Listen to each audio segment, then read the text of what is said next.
Olá, amigos da FENACON.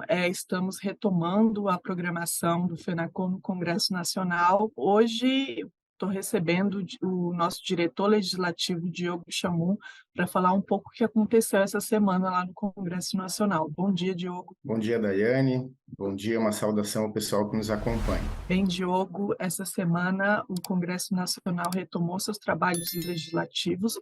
Os deputados e senadores que foram eleitos em outubro tomaram posse, também foi eleito a mesa diretora da Câmara e do Senado. Arthur Lira, deputado Arthur Lira, foi reeleito presidente da Câmara, o senador Rodrigo Pacheco, também reeleito. Na Câmara foi uma votação recorde, né? O deputado Arthur Lira conseguiu 464 votos dentre os 513 deputados. Já no Senado, a disputa foi mais acirrada. O senador Rodrigo Pacheco conseguiu 49 votos contra 31, 32, se eu não me engano, do candidato que estava disputando com ele. Qual a sua expectativa em relação a essas decisões lá na Câmara e no Senado? Você acha que vai ter uma governabilidade, o governo federal vai conseguir discutir as pautas prioritárias com essas presidências lá na Câmara e no Senado? Esses momentos de transição, de mudanças de gestão, de governos, sempre criam uma expectativa muito grande, porque são novidades.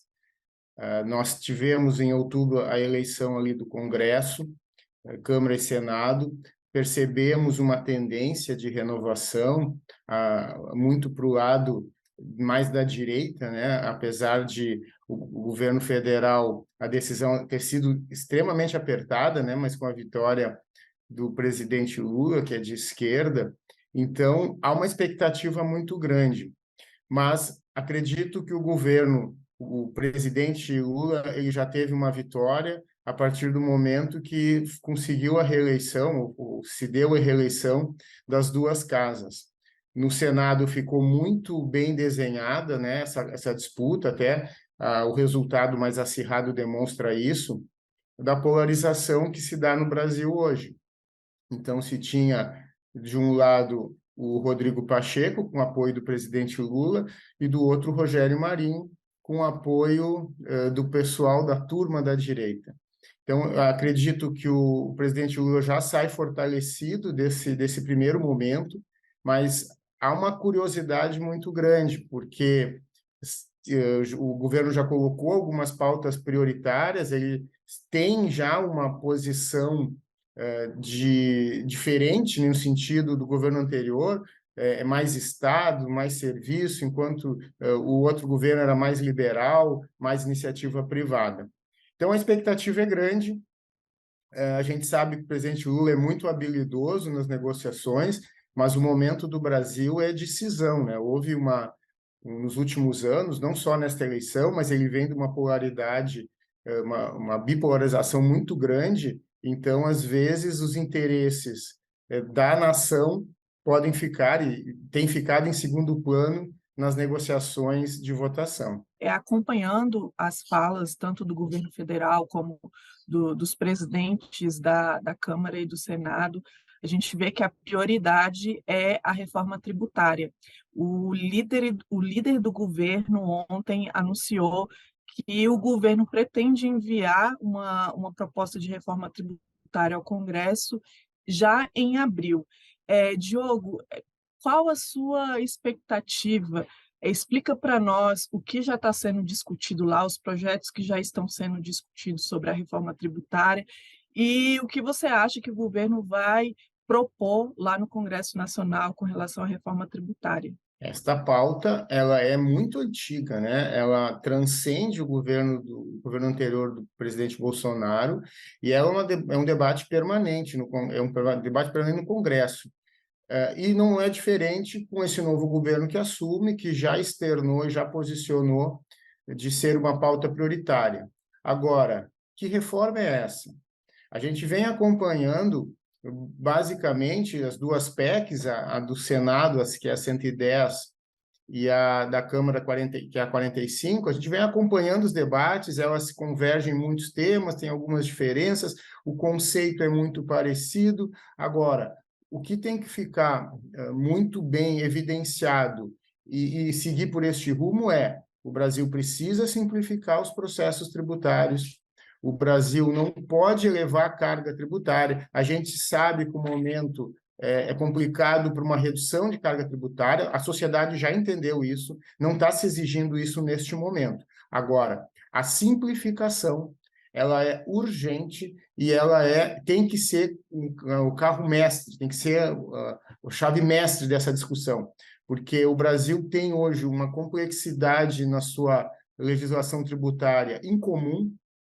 A gente tem estimativas de gastos de 1.500 horas por ano, em média, para cada empresa apurar e pagar os seus impostos. Veja bem, apurar e pagar os seus impostos. Para contribuir com a sociedade, ele precisa, a empresa, a iniciativa privada, precisa gastar, em média, 1.500 horas. Então, isso é uma questão inimaginável. E uma outra coisa muito importante, o custo da transição do modelo tributário. Então, a gente entende uma reforma tributária aprovada, nós temos um custo de transição. Inclusive, a transição das PECs se trata em até 10 anos, de 5 a 10 anos. Imagina, são 5 a 10 anos trabalhando em 2 modelos, em 2 apurações de impostos, e isso está muito distante de uma simplificação. Então, precisa se trabalhar com foco na simplificação, e transição longa, isso não colabora para a simplificação. E também a questão do modelo que a gente está tendo, que não pode, eu estava mencionando o custo de transição, tem que ser muito boa a reforma, ela não pode ser mais ou menos, ela não pode melhorar um pouquinho. Se for para melhorar um pouquinho, não compensa o custo que se tem, é um custo muito elevado, porque as empresas elas precisam apurar a tributação em 2 modelos, o modelo antigo, o modelo que vai ser alterado. E nesse sentido, o conteúdo, o teor da reforma tributária, ela tem que trazer benefícios muito consistentes para o sistema tributário e para o modelo tributário do Brasil, porque senão não compensa todo esse custo de transição de investimento para pequenos ajustes. Então, ou a reforma ela mexe na essência, ela migra a maior parte da tributação para a renda, ao invés do consumo, que é uma coisa extremamente injusta, ou ela trabalha na equidade fiscal, para não ter setores sendo mais onerados que outros, também unificando, como o JASPEC já prevê na sua origem, unificando legislações de ICMS e SSQN, os impostos estaduais e municipais, que é onde reside a maior complexidade e dificuldade da legislação tributária no Brasil, ou não se ruma para o lado de uma reforma tributária, e sim para pequenas melhorias na legislação tributária no Brasil. Então, é um tema muito complexo, ele tem uma importância ímpar na questão do ambiente de negócio na economia do país, e precisamos, sim, discutir, mas, neste momento, deixar de lado os interesses corporativos e trabalhar no sentido do melhor, no sentido de melhorar a economia, melhorar o ambiente de negócios no país. Diogo, outro assunto que está bastante em evidência, a sociedade tem discutido bastante e questionado, é com relação à correção da tabela do imposto de renda. Alguns já ficaram revoltados, porque quem ganha a partir de, se eu não me engano, R$ 1.900, vai ter que declarar o imposto de renda. E surgiram algumas fake news, algumas desinformações sobre o assunto. Explica para nós quais são os regramentos para esse tema e quais são as soluções para que esse problema seja sanado. Esse é um problema crônico que, na minha opinião, extrapola questões tributárias e entra no ambiente social, porque a defasagem da tabela do imposto de renda é a maior injustiça cometida no Brasil com todos os trabalhadores, sejam eles de baixa renda, quer dizer, os de alta renda, média renda, e, que é pior, os de baixa renda também.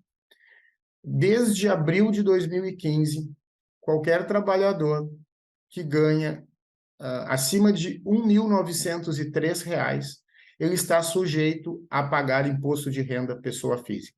Então, desde abril de 2015, como se vivêssemos num país sem qualquer inflação, a tabela está congelada. É mais grave do que isso. A tabela está acumulando uma defasagem desde 1996 de quase 150%. Então, esse 1.903 hoje estaria perto de R$ 5.000 para ter a isenção, para não pagar o imposto de renda. Então, imaginemos um trabalhador que ganha R$ 2.500, por exemplo, que tem que pagar aluguel, tem que pagar o vestuário dos filhos da família, tem que prover a família como um todo. Como que ele ainda vai ter que ser descontado no seu salário para contribuir com a máquina pública? Então, esse é um assunto que, na minha opinião, ele tem que ser ainda mais prioritário. Isso integra uma discussão de reforma tributária? É evidente que sim.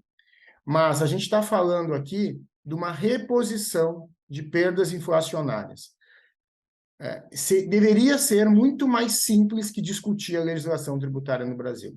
Deveria ser muito mais fácil simplesmente indexar a tabela a um índice oficial do governo, o índice inflacionário, para que a tabela se mantesse no nível da inflação. Aqui ninguém vai pedir para ser reposto todos os 148% da defasagem, mas a gente precisa urgentemente estancar essa sangria, indexar a tabela para ela não aumentar a sua defasagem e ainda, de uma maneira responsável, dar um ganho real para a tabela, talvez 1%, 2% ao ano, 5% ao ano, 3% ao ano, não sei. Aí é um estudo econômico que precisa ver na questão orçamentária do governo.